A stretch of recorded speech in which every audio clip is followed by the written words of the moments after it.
Hey folks, welcome back, and season's greetings. I'm greeting you to the season. I hope you appreciate that, because I won't be getting you any gifts this year. You know, economy's bad, I'm sure you understand. The holiday season is a rough time if you're broke like me. You would almost start to think that it's all just a facade designed to make giant corporations as wealthy as possible, masquerading as some sort of season of giving and goodness. But that can't be the case, right? Santa wouldn't do that. He got me an Xbox. They say the best things in life are free, right? Well, if that's the case, why is it so expensive to merely exist on the planet? I have to pay for water, food, shelter, car insurance, and gas to go visit my family. So I guess those best things that they're talking about are like, I don't know, leaves off of a tree? You can take those. Granted, of course, that you own the property that the tree is on. I mean, this isn't communist Russia. Come on now. Things cost money. It sucks. And it only gets worse during the holiday season. I mean, hell, even if I want to sit down and enjoy a nice Christmas movie or a special or whatever, I have to pay for one of what seems like 500 different streaming platforms. Remember back in the day when you could just flip on the TV and watch all of the other reindeer for absolutely free? Well, it wasn't technically free since you had to pay for a cable plan, but that was my parents' problem. But what if I told you that there was a way to watch a database of entertainment for completely free with advertisements? Sounds too good to be true, right? I mean, you're not entirely wrong. Fubo, Roku, Hoopla, I guess. There's definitely a good amount of streaming services that cost $0.00, as long as you're willing to put up with ads. And all of this has been an overly elaborate way of getting to a very uninteresting personal anecdote. That being that my wife, Parrish, you know her, introduced me to a free streaming service called Tubi. She wanted me to give her credit, so there you go, babe. This video would not have been possible without you. That's right, folks. Tubi is totally free with ad breaks, and there's actually a pretty decent amount of good stuff on there. But as I'm sure you can imagine with a free streaming service, there's also a lot of really bad stuff. Tubi is pretty cool. I've only recently been introduced to it, so I'm still kind of figuring out the whole scope of everything that's available on it. But let me tell you, it's not super hard to find the garbage on it. So for this year's holiday special, I thought I'd have a little bit of fun and look at some of the absolute gems that Tubi has available. And I know what you're thinking. Oh, Ben, 2 non-video game related episodes in a row? I guess you just hate video games now, right? First off, yes. Have you ever played a video game before? It's like repeatedly beating your head against the wall. And second, I don't know, like what video game do you want me to review for a Christmas video? The Duke Nukem Nuclear Holiday or whatever? Like, you and I both know that this is gonna be more entertaining, so just shut up, okay? God, just incessant, non-stop complaining. Jesus Christ. The first movie we're gonna be looking at is 2016's Christmas All Over Again, starring Todrick Hall? Man, finances must have gotten tough after the whole RuPaul thing, huh? Yes, good. Now everyone will think I know who Todrick Hall is. The movie starts out with a bunch of stock footage. And look, I'm not going to be that guy who rips into a low-budget movie for using stock footage. That's not fair. You know, they're using what they can. However, I am going to be that guy who points out that this scene was filmed in Europe. You know how I know? Because they got those long, skinny license plates. Here in North America, we got those short, fat license plates. Nice try, Tubi, but you're dealing with eagle eyes over here. Also, last one, I promise. In this opening scene where Zach pulls up to the family home, you can tell that it's not winter wherever they're filming because there's a bee in the bush here. Which is kind of just unlucky. I wonder if that bee knows that it ruined the immersion of a Christmas movie. I mean, it's probably dead. Since bees live, like, you know, an afternoon. Anyway, the movie stars this kid as Eddie Kirkpatrick, a teenage boy who wants nothing more than a pair of swanky-ass sneakers for the big day. But unfortunately, his brother Zach is getting married on Christmas. So that means that he can't. Christmas is canceled, I guess. Even though his dad said that they're gonna open gifts on Boxing Day, but in any case, Eddie is really pissed off that his Christmas is getting monopolized by his brother's wedding, in which he's supposed to be Zach's best man. Made worse by the fact that he seems to really hate his soon-to-be sister-in-law Marilyn, despite the fact that she's nothing but nice to everyone. In a nutshell, this kid's an asshole. He acts like an absolute twerp at all times. Besides, I'm pretty sure the wolf pack is getting ripped apart by a lioness named Marilyn. I am not gonna let this wedding ruin my Christmas traditions. But don't you worry, folks, this is a Christmas movie, so you better bet that some comeuppance and perhaps even a lesson are in store for old Eddie. Before we move on, I think it would be good to just go through every character, because I got 2 more movies to talk about here, so time is of the essence. You got the Kirkpatrick family, Dad, Eddie, Zach, who looks very similar to Bryan Danielson, and it's the only thing I could think about every time he was on screen. Zach's bride-to-be Marilyn, who actually directed this movie, so good for her. Eddie's best friend Taz, who's Jewish and celebrates Hanukkah, which I probably wouldn't have brought up if it wasn't basically his only character trait. Cindy, who Eddie has a crush on, she has a blue streak in her hair, which I probably wouldn't have brought up if it wasn't basically her only character trait. Cindy's meathead boyfriend Brad, this guy who Eddie and Taz meet at the shoe store in the mall, which is open on Christmas Day for some reason. His name is Frankfurt. So, then there's my favorite characters, the Rinaldi brothers, who I guess are locally famous wedding planners. And when I say that they're my favorite characters, I mean this guy is my favorite character. I feel really bad for the other guy, because he just doesn't even come close to holding a candle to his brother. And last, but certainly not least, Oscar. Anyway, while Eddie is walking around town, a pair of the shoes he wants so desperately catch his eye in the window of a little shop. So of course he runs in, because apparently everything is open on Christmas Day in this town. The very suspicious looking dude inside the shop, who might be Santa Claus, that might have been what they were going for, listens to Eddie being an asshole to his loved ones on the phone. He then uses his Disney Channel magic to form an infinity symbol in the air, surely casting some sort of spell. And wouldn't you know it, Eddie wakes up the next morning to find that it's Christmas all over again. That's the name of the movie. Yeah, so here we are. It's Groundhog Day, only Christmas. And you know, I'm sure you were probably expecting me to rip into this movie for stealing someone's idea or whatever, but I'm actually gonna give them a pass for 2 reasons. First, the movie references Groundhog Day in the opening. And second, a single day repeating over and over is actually a really common trope. There's Russian Doll, 12 Minutes. In fact, Disney actually did the Christmas Day repeating over and over thing in the 1999 anthology movie Mickey's Once Upon a Christmas, in which Donald Duck's horrible little nephews wished upon a star, because it's Disney, that Christmas would happen every day. That wishing upon a star thing is bullshit, by the way. It doesn't work. John Candy is still dead. I can't believe that mouse would lie to me. The rest of the movie goes on as you would expect. Eddie is forced to relive Christmas Day over and over and over, during which he ruins his brother's wedding, steals from the mall, and commits various acts of hooliganity. But eventually, Eddie realizes that there's more to life than swag, and decides to change his ways. He gives a beautiful speech at his brother's wedding, makes good with his sister-in-law, and sets up Frankfurt with Cindy, since they both have an interest in some blue-haired superhero that Frankfurt is wearing a shirt of. I don't know. Once Eddie has made the full transition from shithead to good boy, he finally wakes up on December 26th, and all is well. In the end, you know what? This movie isn't terrible. I mean, it's not good, but I enjoyed it a lot more than I expected to. This kid is a pretty good actor, and most of the other actors are at least competent, except for this kid, and this guy. And Frankfurt isn't great, but his name is Frankfurt, so I'll give him a pass. I do have one beef with this movie, though. What's with all the swag stuff? Swaggiest. Swag? That is so unswag. Dividends are swag. Swag. Look, man, I was 20 years old when this movie came out in 2016, so maybe I'm a little bit out of touch here. However, I was in high school from 2010 until 2014, okay? I was in the trenches during the peak of all this swag nonsense. And I can tell you, based on my personal experience, nobody would have been caught dead unironically using the word swag past, like, 2012 at the latest. Look, I don't know, that's just my personal experience, so I could be wrong. All I'm saying is, if that kid lived in my neck of the woods, he would have gotten his ass kicked. And not just for the swag thing, also because he's an asshole. Our next piece of coal is a 2008 Finnish movie called The Flight Before Christmas, or alternatively, Nico and the Way to the Stars. I don't know. This film mind-blowingly stars not only Emma Roberts, but also the late, great Norm Macdonald. May he rest in peace. It centers around Nico, a young reindeer with dreams of one day accompanying Santa on his sleigh, despite his inability to fly. Does that sound familiar to you?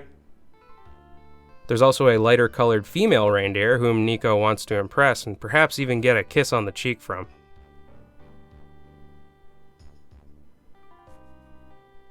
Nico, the son of one of Santa's flying reindeer team, lives in the woods with his mother, his flying squirrel friend Julius, played by Norm Macdonald, and a group of other reindeer, none of whom seem to be able to pronounce his name properly. Nico. Nico. Nico. Nico. Nico. Nico. One day, Nico decides to go to the terrifying and dangerous Antler Hill to practice flying, despite numerous warnings from Julius and the other reindeer.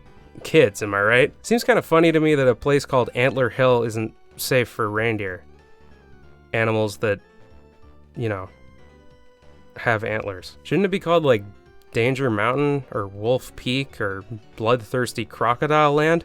I mean, I know there aren't crocodiles there, but it would certainly ensure that no kids check the place out, right? It's not outside the realm of possibility that I'm thinking a little bit too much about this. Anyway, Nico obviously goes to Antler Hill and is ambushed by a pack of mean old wolves. He manages to escape, but the wolves chase him back to the field that he lives in with the other reindeer, I guess. Feeling that their home is no longer safe, the reindeer decide to go on a pilgrimage to find somewhere to live. In the classic movie scene of several adults talking shit about a child who made a mistake as if he isn't standing 10 feet away from them, Nico decides, to hell with this, I'm gonna go find Santa and reunite with my dad. Oh no, say the reindeer, Nico has inexplicably run away. We must find him. Not to fear, says Julius, Nico's surrogate father and the only character that genuinely cares for him.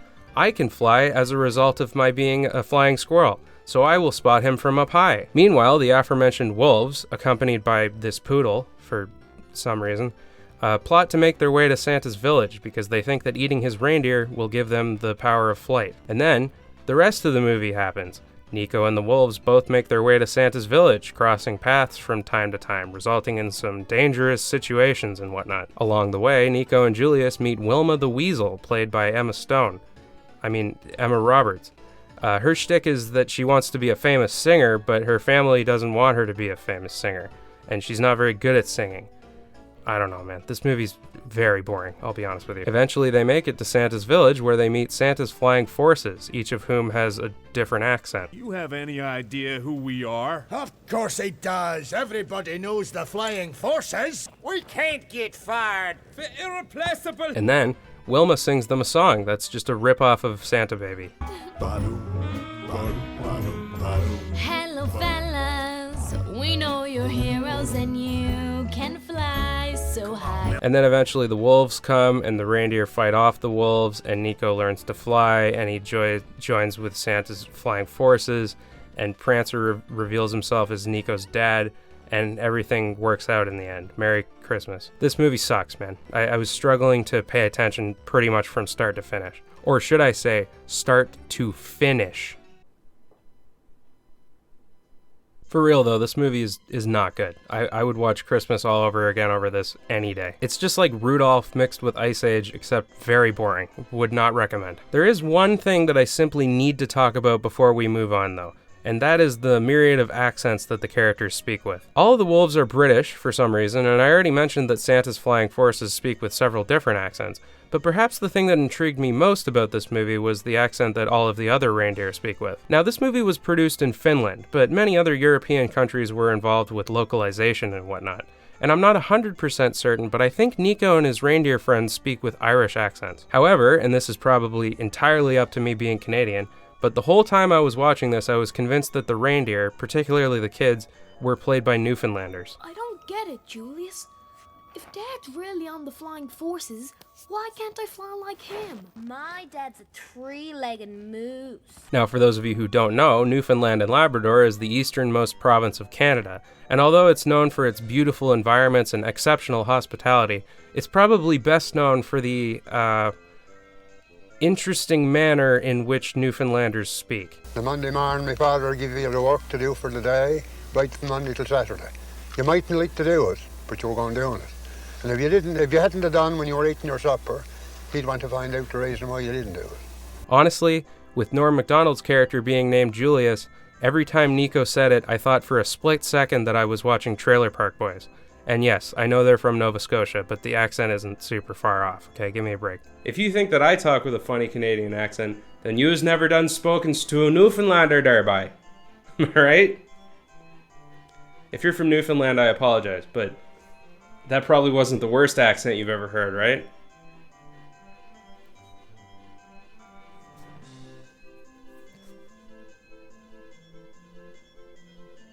Man, Tubi's got some crap on there, huh? That's been made pretty clear so far, but let me tell you folks, I have saved the best for last, the cream of the crop, so to speak. Or I guess whatever the opposite of the cream of the crop is.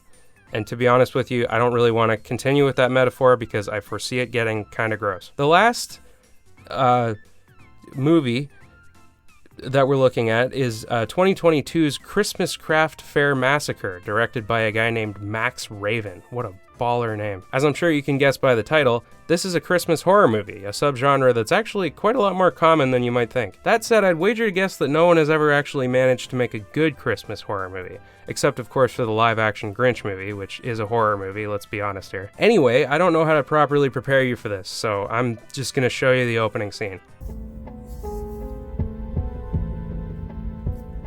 Listen, you douchebag. You can keep avoiding my calls if you like, but that isn't going to change anything. I know you've uncovered the remains of at least 3 individuals at the construction site over by Central High. I have eyes on you 24/7 and we're documenting everything. Once again, this is Gerald Rivers. This is the 3rd time I've called, and it won't be the last. You're going to wish you never broke ground in Houston, Texas, chump. I'm putting the local media onto you today. Bye for now. Have a nice day. Asshole. Yep. Strap in, folks, because there's like an hour more of that ahead of us. This scene is incredible, don't get me wrong, but one of my favorite parts about it is the accidental product placement for Arby's and Subway in the background. I would suggest that they film in a different parking lot, but to be fair, Subways are on like every street corner, so I doubt you could film anywhere outside without accidentally getting one in the background. Buddy over here gets kidnapped and brought to a scary basement where he's murdered by a mask-wielding axed man. Wait, no. An axe-wielding Max. Damn it. We then cut to this lady, Patrice Crystal, who's on the phone with another main character, Dan, who's a painter. Sick Sublime shirt, Grandpa. They talk back and forth on the phone for like 5 actual minutes about the upcoming Christmas craft fair at the local high school and how the school has recently welcomed a new principal, Mortimer Shade, who they suspect is evil. Not only because the school he previously worked at was victimized by some sort of satanic massacre, but also because his name is Mortimer Shade, and I don't think you can possibly not be evil with a name like that. To the movie's credit, they do acknowledge how comedically evil his name sounds. We then cut to Mortimer Shade, who is 100% reading off a script. But at least he turned his phone off before filming, so it's not blatantly obvious that he's not actually talking to anybody. Okay. Goodbye, Chief Henry. We then meet these characters. Her and him. I don't remember, I'm sorry, but like, do you care? Because I don't care. I gotta say, I love this guy's jacket and his mustache. Is it just me, or is this guy really handsome? Like, that is a dude if I've ever seen one. If an alien came to Earth and asked me to show them a dude, I'd show them this guy for sure. I wish I could grow a mustache like that. What was I talking about? This girl's very sweet and pure of heart, and she loves Christmas. That's her whole shtick.